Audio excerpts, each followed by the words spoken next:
Hello, everyone, and thank you for coming to the Authors at Google today. It's my pleasure to welcome Rice Freeman-Zachery to Google. She's the author of Living the Creative Life, Ideas, Inspiration from Working Artists. She taught college composition for 8 years before becoming a freelance writer. She has written a variety of magazines and writes regularly for Art Doll, Quarterly, Bell Armor, Legacy, Somerset Studio, and Rubber Stamp Madness. She has written 2 previous books, Stamp Artistry and New Techniques for Wearable Art. In Living the Creative Life, Rice has compiled answers to the questions such as, where do your ideas come from? How did you get started? From 15 successful artists in a variety of mediums. Creativity is different for everyone, and these artists share their insights. With that, please join me in welcoming Rice Freeman-Zachery.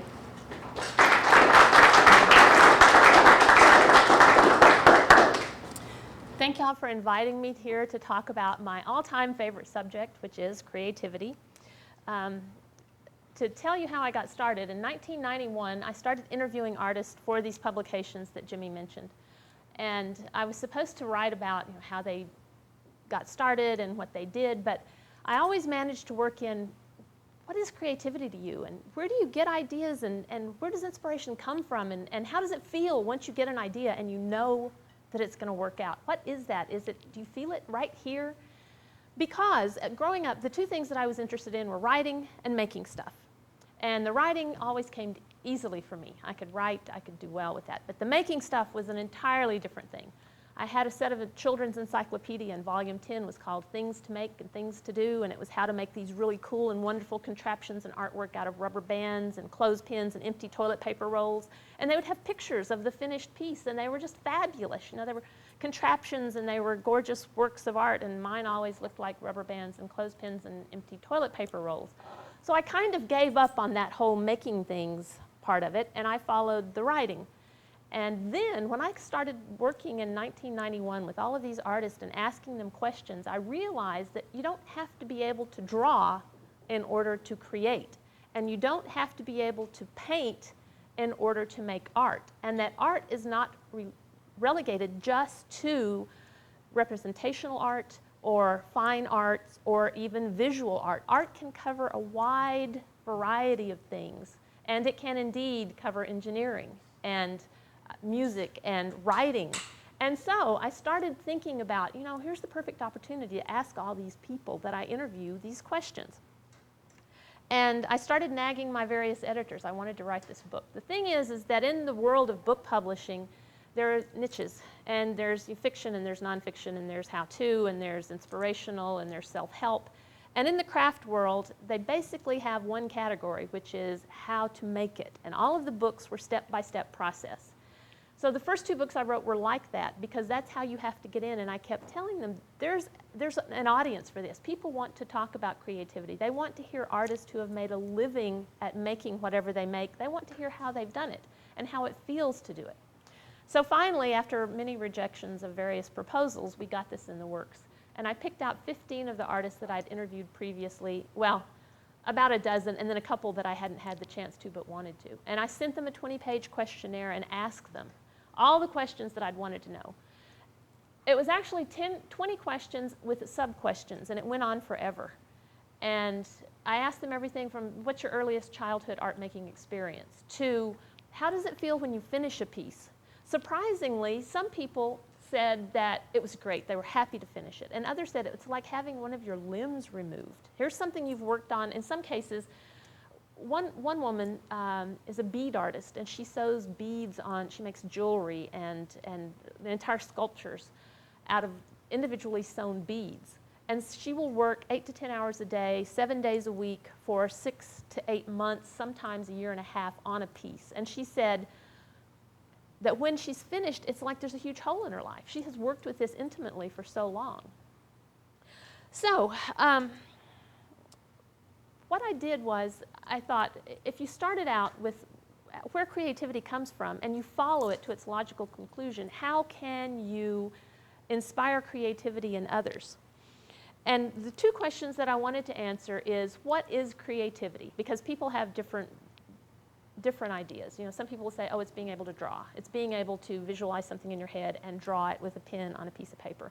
And others, with a broader idea of it, will say that it's anything that makes something new. Okay? And the other thing we wanted to know is everyone creative?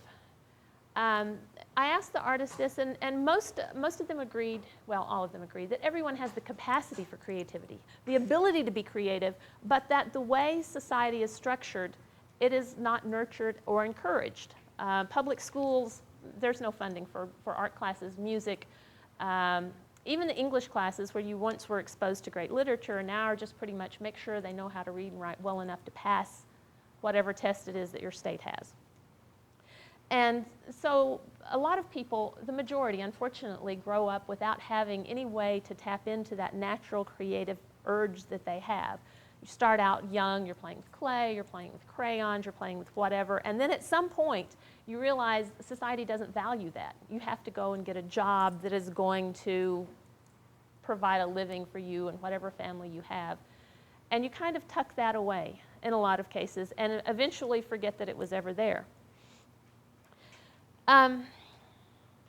The artist that I talked to suggested a variety of ways that you could nurture this. And one of them, surprisingly, people think, well, if you're going to be an artist, you have to give up everything else. You have to figure out a way to make a living at whatever it is that you do. And one of the most brilliant answers was Susan Shea, who's a quilter, an art quilter, one of the very first.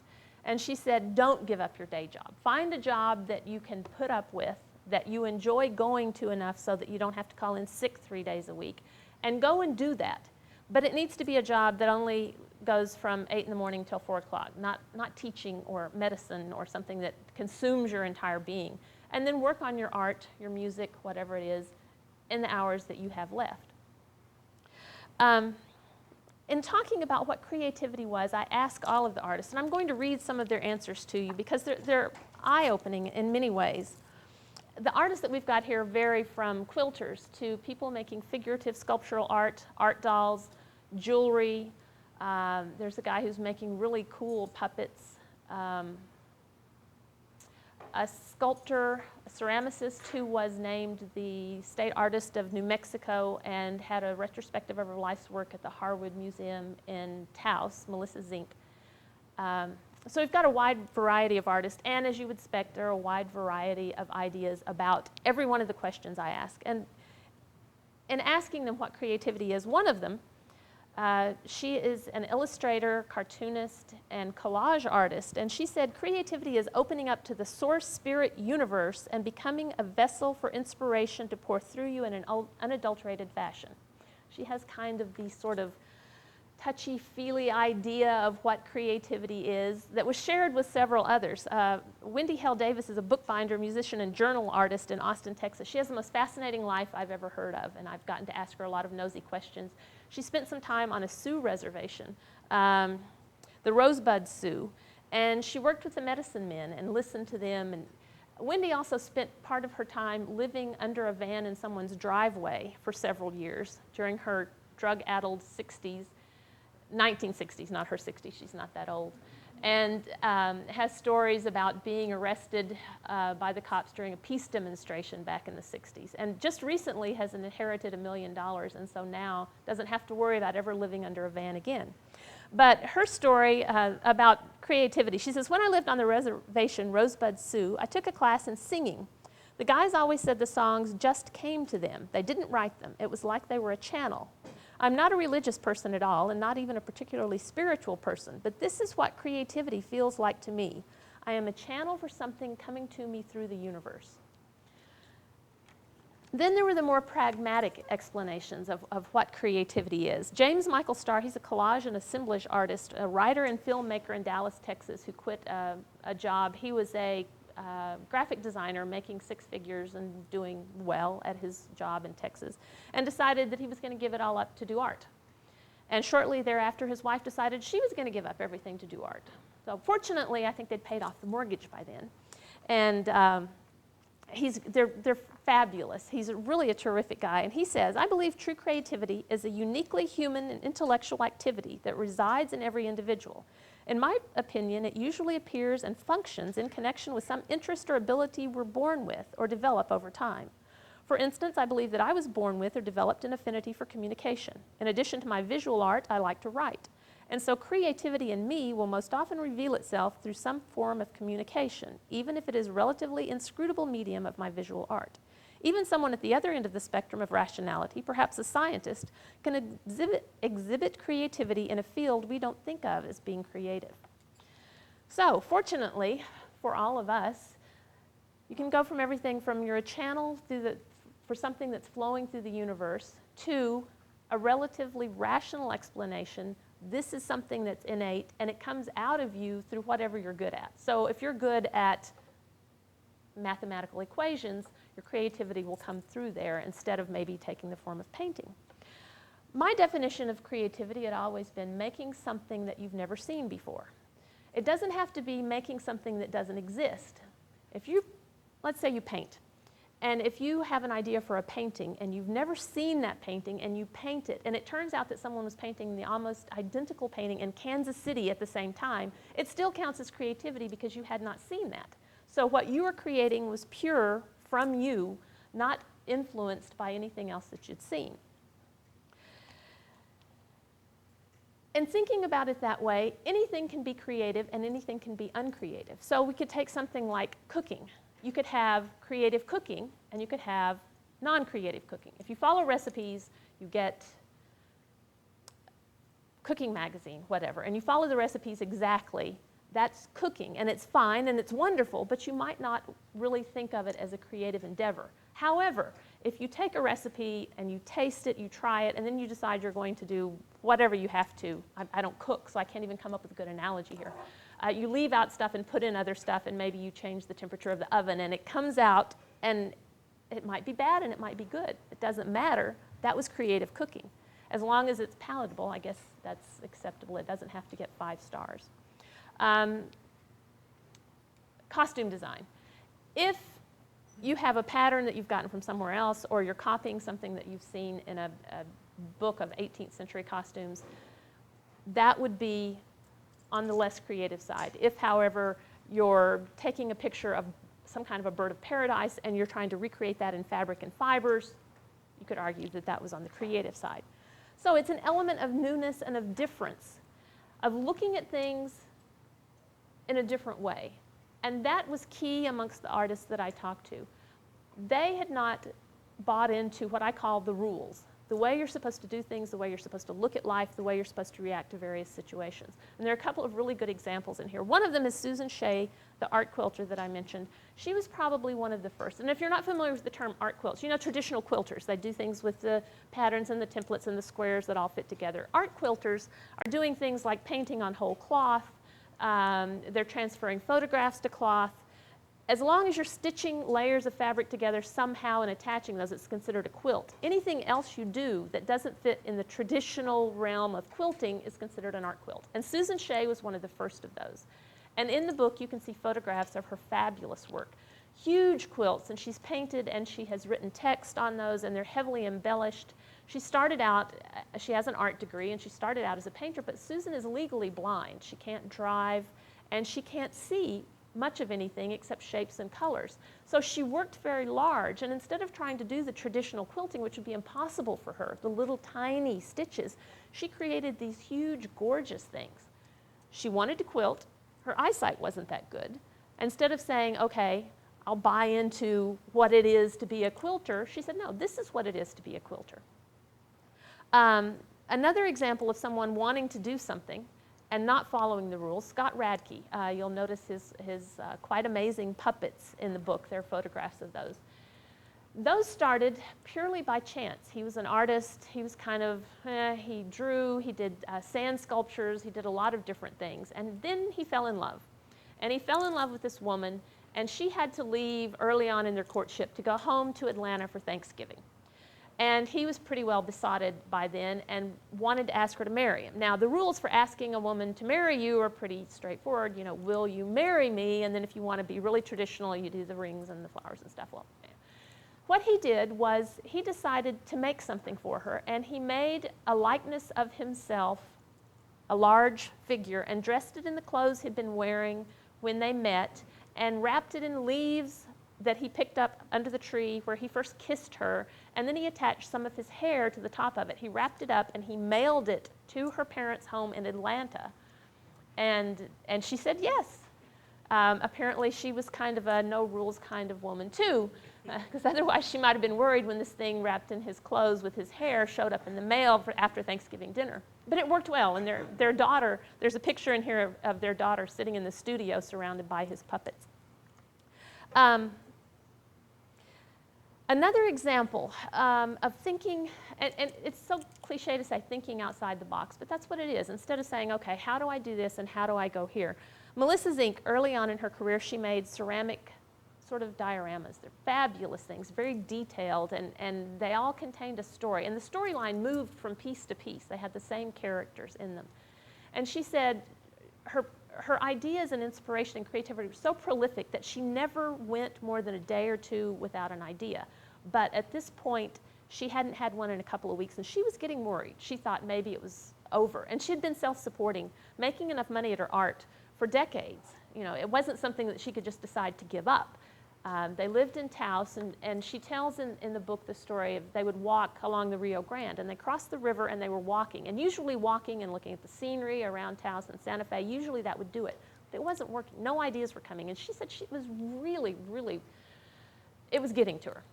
And as they were coming down the hill, she noticed something sticking up out of the dirt, and she bent down and unearthed, and she said it was this little wooden motorcycle, a small replica, not a particularly wonderful one, but you could tell that someone had hand-carved this motorcycle. And she said in the moment that she looked at it, she knew immediately what the next piece was going to be and visualized it in its entirety. She said that that was Lawrence of Arabia's motorcycle. T.E. Lawrence had died in a motorcycle wreck, and she could see him writing his memoirs in the sand next to a pyramid with that motorcycle as a part of the artwork. And she said it is, to this day, and she's in her 70s, she said it is one of her most successful pieces.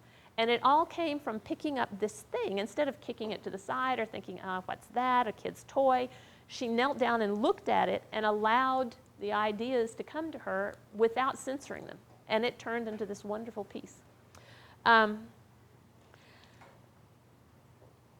When people ask, what did you get from this, the two things that the artist emphasized over and over: the ability to ignore the rules by experimenting and questioning and always asking what if. What would happen if I mixed this and this? What would happen if I made these things really big or these things really small? What would happen if I painted on wood or if I drilled holes in china? What would happen if? And then following it, experimenting and playing. And the other thing that my editors wanted me to downplay in this book a little more was their emphasis on work. These aren't people who are lying around in the hammock drinking Mai Tais and waiting for inspiration to hit. They said that no matter if you have an idea or a project underway, you get up in the morning, you go to the studio at a certain time, and you start working, and you work. I would have assumed that most of them would say the idea came to them and then they went to the studio and worked. Most of them said it's the exact opposite. You go to the studio, you start handling the materials. You work with the clay, you get out the saw and the wood, you take the jewelry bench and work on the silver, and then the idea comes after you have begun working with the material. Some of them said it's almost as if the material contains the essence of what it wants to be, that kind of touchy-feely woo-woo thing, but it contains that essence already, and it's your job as the artist or the creator to help it escape. You could argue the same thing if you're a musician. The piano contains the music already, and your job is to get it out and write it down. Maybe, maybe not, but for most artists who are working and making a living at art, that's what they said they do, is every day they go to wherever it is and they practice. If there's a project underway, it's easy enough. You pick up where you left off the day before and you keep working on it. But if you don't have an idea, you just keep messing with the stuff until something comes to you. And eventually it does. No one that I've talked to has ever said, I had an idea and it was the last one and I've never had one since. I've never heard anyone say that. There have been times where there are gaps, and the creative block, most of them don't believe in it. They say, well, you don't get, physician's block or mechanic's block, so why should you get writer's block or artist's block? You just keep plugging along at it. So maybe it'll be a week or two when things don't go really well, but sooner or later, everything will come back to you. Let's see, what else was I going to tell you about this? Let's see, there was one other thing that I wanted to read to you before we talked.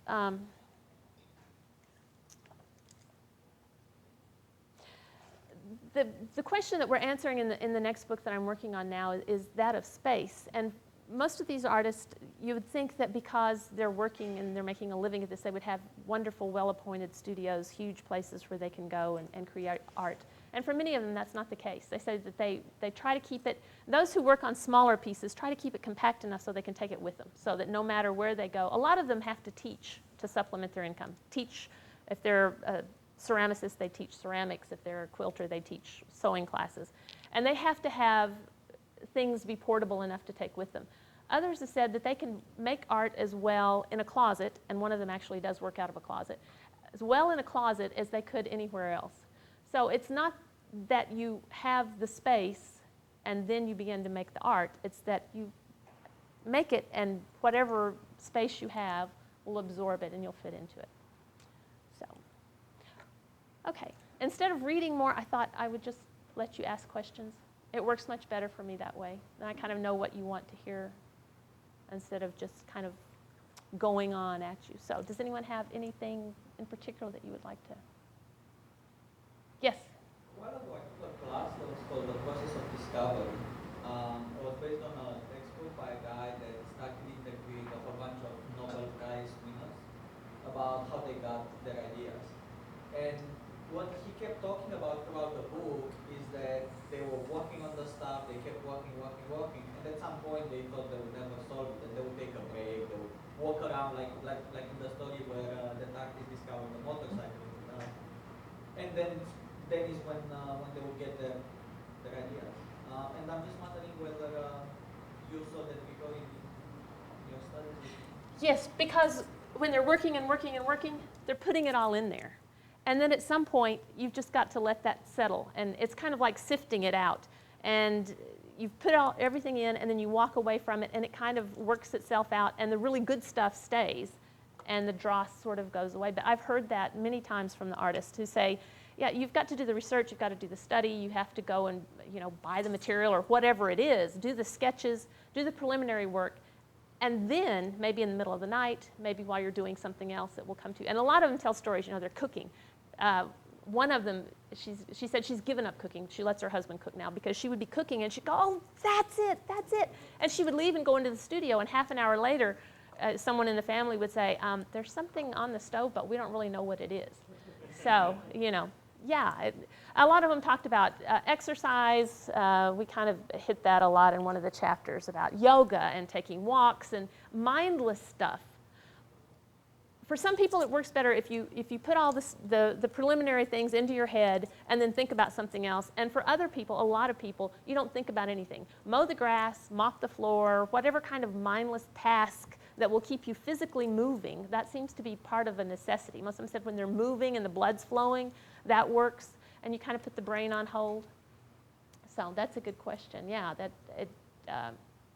most people, some of them, one woman said that the things will stew in her mind for maybe 2 or 3 years. She has a backlog of ideas, and she's got them written down, and they kind of work their way forward, but it usually takes 2 or 3 years before they move up. One guy I talked to recently said he has enough work lined out. On his website, he has the years, and you click on the year to see what he's working on, and he has it up to 2015, of things that he's going to do, because he's already planned out every month. He does about a piece a month, so you can figure how many months he has lined out in front of him. So, yes? So, do any of these artists talk about their relationship with money, survival, and art? Yes. So.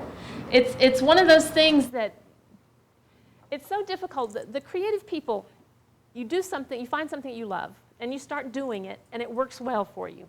It's going well, you start making money at it, And then as you become more successful and you make more and more money at it, then the other demands come in. Then you have to deal with agents, and you have to deal with museums and galleries and shows, and you've got a website and you're selling things on your website and people are contacting you. And so you either have to say, okay, I'm just going to make art and I'm going to make enough money at it so I can hire other people to do all this other stuff, or you're going to say, I'm only going to be able to make art 75% of the time, and the other 25% of the time I'm going to have to be able to be an accountant and a salesman and a publicist and all of those other things. It's really difficult, and a lot of artists will find that they spend so little time actually doing the thing that they love so much that it got them started. The ideal is that you would be able to have a balance, or have a spouse who will help you, a partner, someone who will help you out. Scott Radke, the guy I was telling about that made the puppet of himself, he makes these puppets and he takes a photograph and he puts it on his website, and within moments, like 15 minutes, it's sold. And he's been doing that for several years. He said he doesn't know how much longer he'll be able to do that. At some point, people are going to decide it's not the most fabulous thing they've ever seen because somebody else is doing the new most fabulous thing. But for right now, his stuff is so fabulous that it sells immediately, and he doesn't have to do the gallery shows. And we were in Santa Fe, and there's a gallery there, Pop Santa Fe, and the man said, I've wanted to get Scott's stuff here, but he never responds to his emails. Will you ask him if he will do it?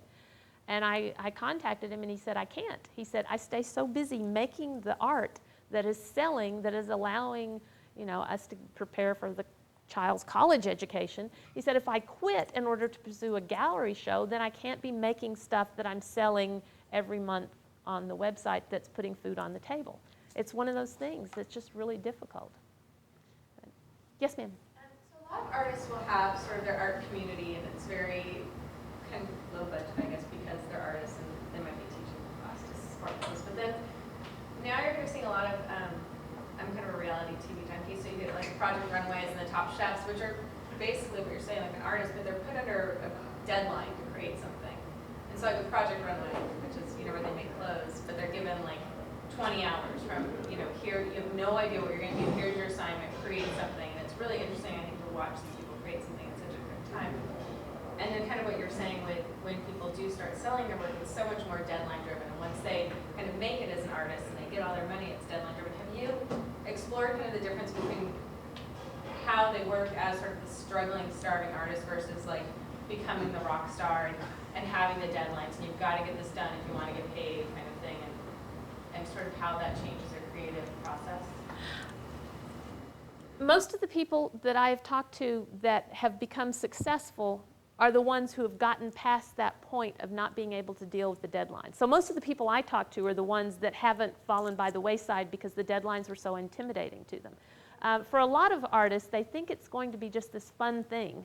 And then what you said, the deadlines come, or people begin to expect things of you. It's not you expressing your creativity, it's your fans or your agent or the gallery owner that sets you up for January 6th opening, and they're expecting something from you. And a lot of people decide that's too much pressure, and they will go and get a job as a greeter at Walmart and make their art in their spare time, which is perfectly acceptable.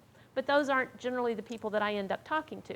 And a lot of those people may be making fabulous stuff, but they have decided for whatever reason, perfectly sensibly in many cases, that they don't want to deal with the pressure. And so they will do something else to make a living. And then it's like the outsider artist. Somebody dies and they find this house full of fabulous stuff that nobody knew was there. And it could be for that very reason, that the pressure of trying to fit in and make the deadlines was just overwhelming. About the deadlines, a lot of artists, they tend to be really, really right-brained. So they're not really good with, they don't like schedules. And they come up with creative ways to work around that. There's a woman who does fabulous work. She lives in Taos, and her work is shown exclusively at a gallery in Santa Fe. And she just had a show and sold not only everything that was there, but had orders for 2 times that, things to keep her busy for the next couple of years. And when I interviewed her, she told me that she keeps a grid. every day, and every day is marked off in 15-minute increments. And she writes down what she does every 15 minutes. And she has it blocked out, and she can show you the pages from every day. And she said that's how she makes sure that she meets these deadlines. This guy in Mexico ordered, you know, I think like $30,000 worth of her work that she's supposed to have delivered to him by a certain time. And she's able to do it just because of that amazing self-discipline and the grids. So. To the people that, person who sort of, I don't know if the word is successful or, you know, kind of, that are driven by deadlines, is there a reason for that? It's not that I don't choose to talk, you don't know about as many. I mean, it's hard to find people that are doing fabulous work that haven't chosen to try to make it public. The artists that you find on, the ones that I interview for the magazines generally, they're ones who have a website, they have sort of, they've worked hard to get themselves out there. It's difficult to find. I know that there are some artists doing things, specific things that I've looked for, but they don't try to publicize it, and you know, they're kind of flying under the radar. And a lot of cases it's because they don't want that pressure. Yes? Basically the position I'm in right now. Because I'm a painter, and I've been doing it since, 20 years. And all throughout that, I've retained a job, a steady job. And I actually have a friend who's very successful, and he, I visited that studio, that huge, grandiose studio where he's running around and he's freaking out. How am I going to do all this? Like, I need the help. Like, how am I going to get to this, get this show on the road? How am I going to get all these mailings out and all this kind of stuff? And so, after becoming friends with him and going out to his huge house in the Hamptons, he actually lives in Elaine Ukrainian's old house, and he lives by himself with his dog in this huge studio with this amazing light. I mean, it's phenomenal. But I almost think, I don't know if I would want that. I don't know if I want to be all by myself in the woods in the Hamptons, freaking out how I'm going to pay for my mortgage. Even though he's, he's been around for many years and his career's gone up and down and up and down. You just never know. You never know how long you're going to be the hot thing, and it's scary. So I don't know. For me, I love to paint. I love to create stuff. And my mom, very, very practical, is always like, make sure you have health insurance, blah, blah, blah, blah. And my dad, who is also a painter, is like, just do what you love and be happy. So it's really hard to like walk that line and figure out which way to go. It's a huge commitment you have to make. It is. Have you put your dad in the market? Certainly, yeah. I've had shows in New York and in Miami, and some stuff here and there. But I just moved out here about a year ago, actually through a job transfer here, and I haven't really gotten my feet wet out here yet. But it's up. A lot of times your daily life just catches up with you. You just don't have the time of it. So anyway. And that's something that a lot of them talked about, that health insurance and retirement and all of those things that regular employees take for granted. Well, not all of them, but it's, what are you going to do? And some of the artists that I've talked to they're in their 60s and 70s, and they said, okay, I can't retire even though I've saved enough money to be able, for an emergency, but I don't have enough if I live to be 90. What am I going to do? Some of them are starting to think about trying to do a book.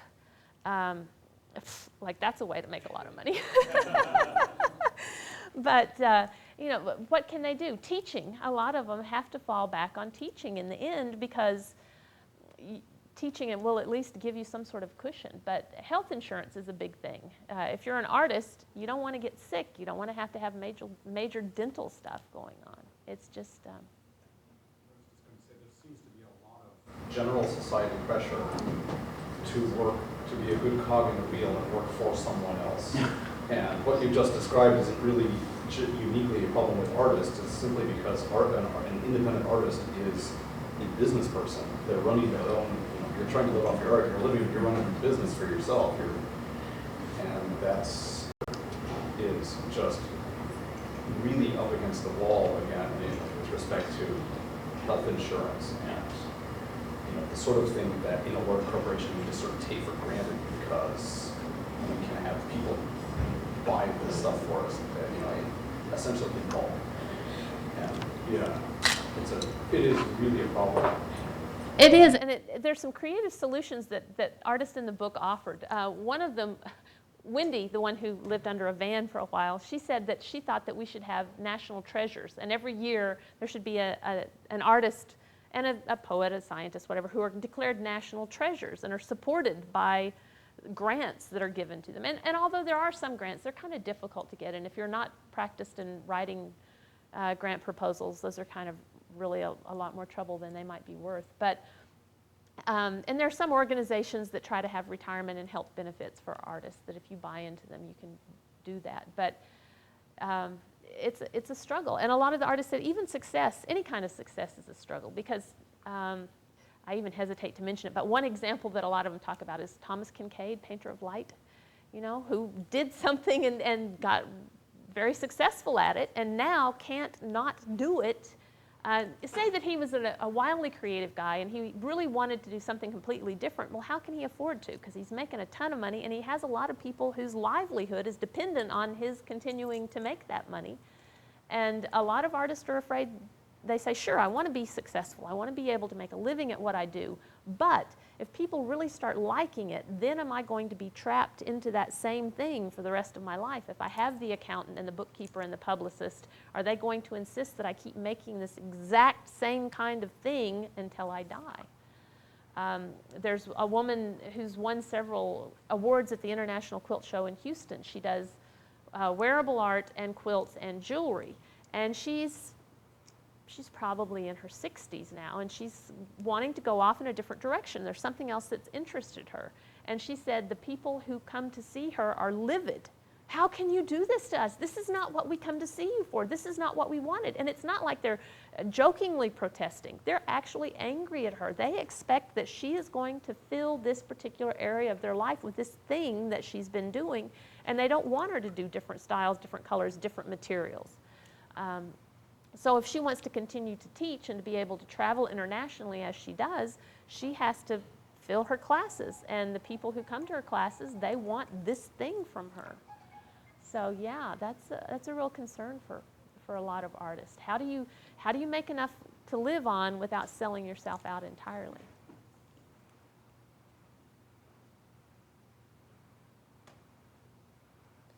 Ask me something else. Yes? Did people talk about creativity a lot as more of an on-off switch, or more of a matter of degree? A matter like of degree. Something that's more creative, less creative, a little bit creative, kind of a little different, way different. How do people think about that? I think that it's a degree for them, and I think it sort of flows. It ebbs and flows, but when I ask them how it feels when ideas come, most of them said they're bombarded constantly with ideas. And some of them, they say it's not so much the ideas are good ones or bad ones, it's which ones they choose to pour their energy and time into. So if you're the kind of person who's just bombarded constantly, you've got all these things coming into your head, you can't pursue all of them. A lot of people try to write them down or sketch them. We have a chapter on sketchbooks and journals where they try to corral everything into a manageable place. But they say the ones that are fully realized are the ones, okay, I've got the materials for this, or I have the space in the studio to be able to make something of this size, or I happen to have red paint so I can go ahead and get started on that. And that may be the difference between an idea that is realized and brought to fruition and is sent to a gallery and something that is abandoned. And the thing that's abandoned may be as completely wonderful as whatever it was that sold for a lot of money, but it didn't get the time and energy because there's just not enough hours in the day. And the ideas that are not given full attention, artists talk about that too. You know, if I had more hours in the day, there's so many things I want to do. There's all of this stuff, but it's just, you know, it's not possible. So it's interesting. One artist was telling me that she keeps a sketchbook and she's done it for years, and she said she has enough stuff in these back volumes to keep her busy for several lifetimes. She said she doesn't have to think up new things, even though they're coming all the time. She can just go back and open any one of them and find something that was fabulous 10 years ago and think, that still would work. So it's like an endless, and if you are thinking about how to develop your creativity or encourage your own creativity, keeping some sort of a book of some kind is invaluable. You don't have to write in it. You don't have to sketch, just some way to put ideas, photographs or lists or whatever. Because especially as you get older, not that I would know anything about that, but things will slip away from you, and you have a perfect memory and you never forget anything, and then suddenly you're thinking, man, what was that I thought of yesterday? We were laughing, we were sitting out on the porch a couple of weeks ago, and my husband got up to go in the house and turned around and came back out and he said, what did I get up and go in there for? I said, I have no idea, I don't know. There's no telling. It was probably something wonderful, but neither one of us remembered what it is. But not all of the artists keep sketchbooks, but they said they have something, piles of Post-it notes. One of them said she has this drawer in the kitchen, and there are grocery receipts and menus and napkins, and everything is in here. She said it's not in any order, but you can randomly sort of fish through it. And if you had an idea and you said, okay, I had that idea when I was eating cake at the cafe, and their napkins are pink, okay? So you dig through the drawer until you find something pink and hope that's what you wrote it down on. So different ways to try to corral the ideas that you have. Yes? Do you ever have groups or collaborative efforts? I was just thinking, the picture you're giving sounds very isolated in many respects. This artist gets up and works in the studio all day by themselves for hours at a time. That's one of my fears, working at home would just be not having that human contact. Do they have groups that other artists that they get together with, or what's their outlet to kind of connect with the rest of society? Some of them have that, but not very many. It's difficult. If you're sort of a new to the idea of art, or if you're doing craft stuff and you're taking classes, it's easier to find people who are willing to do that with you. But if you're an artist who's working at it as a living and you're sort of obsessed with it, and that's one of my new obsessions, is people who are obsessed with what they do. And a lot of these people are. It's what they think about when they wake up in the morning. It's what they dream about. It's what they want to do. And finding other people in your immediate community who are as interested in whatever they do as you are in what you do is difficult. They don't really understand if you want to get together and talk about, brainstorming for gallery shows, or, sit and talk about a new technique or whatever. Other people don't really want to devote the time to it. The computer has been a great boon to artists, not only because it's easier to send images to galleries, but they said they can find like-minded people and form online groups, and several of them mentioned that. One of them was telling me that she actually has sort of a small group of people to whom she sends pictures of works in progress. So she can take a digital photo and send it to half a dozen people and say, okay, I'm not sure if these colors are working on this. And because they're working artists, they can give her feedback. That wouldn't be possible without the computer, because I think they're scattered across the country and in some cases across the world. And being able to connect with those people would be impossible, except doing it this way, where you can get immediate feedback just within 24 hours. Yes? They're working artists, but they don't spend a lot of time together because they work. That's true. We've known several couples where both members of the couple are working artists. And they have to have separate studios, and they've got to figure out a way to actually give each other space. Although Scott Radke and his wife, she's a dancer and a choreographer, and they're trying to figure out ways to integrate his puppets with her dance troupe to make those work together so that they can spend more time collaborating.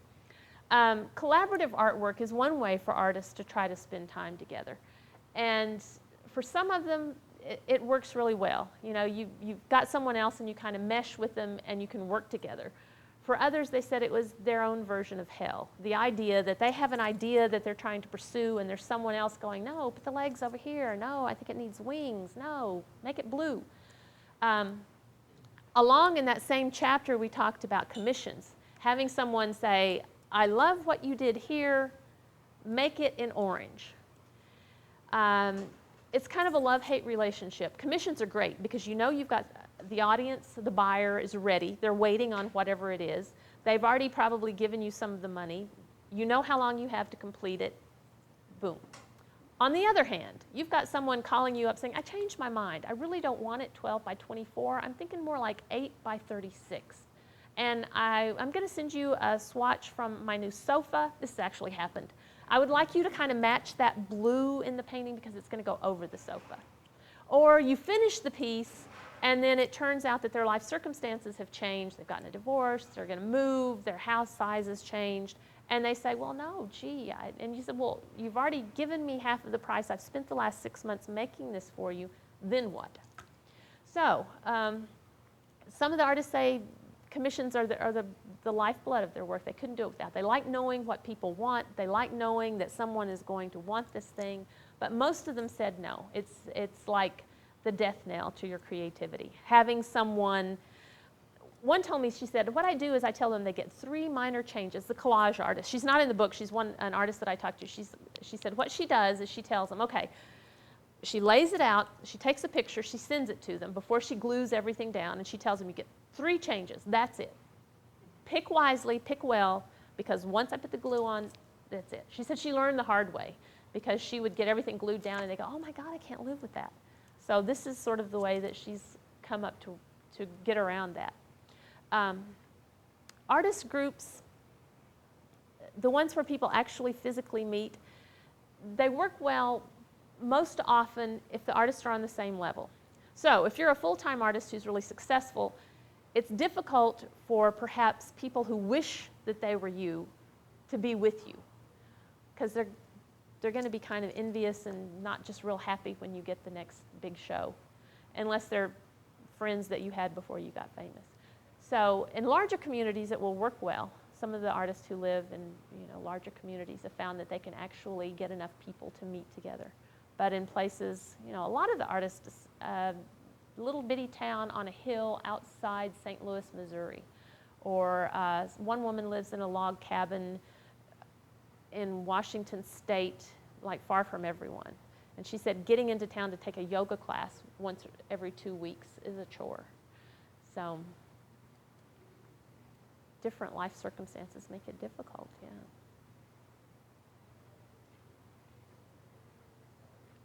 Anything else? Yes? You mentioned getting peer feedback. Do they talk about how they deal with professional feedback or professional critics? Oh, yeah. No one, I don't think critics are anyone's best friend. It's, you want them to see your work and you're hoping that they will say it's fabulous and it's the most wonderful thing we've ever seen, but that hardly ever happens. So it's kind of like it's the cliche where you're getting the magazine or whatever it was printed in and you want to read it and you don't want to read it and you have to read it and it's never going to be. You want them to all say what your mother would say. Oh, it's fabulous. I love it. Make 10 more just like it. And nobody else ever says that. I was just going to say, my wife actually, she's an amateur and occasionally small business professional analyst. Went to the craft part of art school back when that was an important difference. It still is. The fine art people were a little of this, and the craft people were like, fine, we're going to work on being skillful instead of just slapping whatever together, which is the not very pleasant rejoinder of that. But she said, yeah, art school, she never got peer or especially, art school critiques that were ever helpful. Never. They were always poisonous. Worst case, harsh, best case, never helpful. And really discovered that one of the things that she had to do is say, you know what, I don't care what you think. I'm working on my stuff. Actually, to some extent, I have found some success at Google keeping a similar attitude. So, just so you know. It's one of those things, and there still is that division between art and craft. Someone was talking to me about the artist in the book, and they said, well, most of those people are craftspeople, aren't they? And I said, well, no, not really. Most of them, or many of them, have degrees in art. It's just that their expression, the way they chose to make their art, is not necessarily paint on canvas. So they've got the training and they've got the degree. They could be doing something that people would put in a museum. They just choose to do something else. But there is still that sort of snobbery, you're not a fine artist. And even within the classic art school, well, I don't think it's really relevant. Yeah. It's like, okay, whatever. Yeah, it's a real problem for a lot of people. You know, they decide, and sometimes they decide later on to go back and get the degree in art. And they said it's not at all what they thought it was going to be. They thought it was going to be learning different techniques and studying the masters and furthering. And they said what it comes down to is learning how to deal with criticism, which may be a really important part of becoming an artist, you know, growing a thick skin. I'm not sure where it comes from. I don't mind whatever medium it is. You know, it could be, you know, pine cones for all I care. But if it's not new, if it doesn't say anything, then to me it's meaningless. Other than an exercise in personal satisfaction of having creativity, there's a separation in my mind. There's creativity for creativity's sake. It's not necessarily art. And then there's doing something that has some sort of message or says something that is art. It's kind of interesting because I will admit personally to have something of the reverse snobbery that I don't care if it's fresh and new, if it's executed poorly, whatever, you know. And you know, it's like what I was saying to the kids who are working on it. There's two halves to everything, right? And this is true of engineering too. You have to not only do you have to be wildly creative, you have to have the skill to be able to turn whatever that vision is in your head into something nice and have it be clear that you can execute on your ideas. And if you're just, you know, if you're out there being so wildly creative, but just sort of saying, okay, but you know, I can't paint a straight line, maybe paint isn't the right medium. Or maybe you need to practice some more drawing lines. It's why real musicians do hours and hours and hours of scales and arpeggios, is to have the basic skill. It's why within our craft we spend years learning how to write code that's good the first time, is to have the skills so that you can then take something wildly great and turn it into something that's wildly great.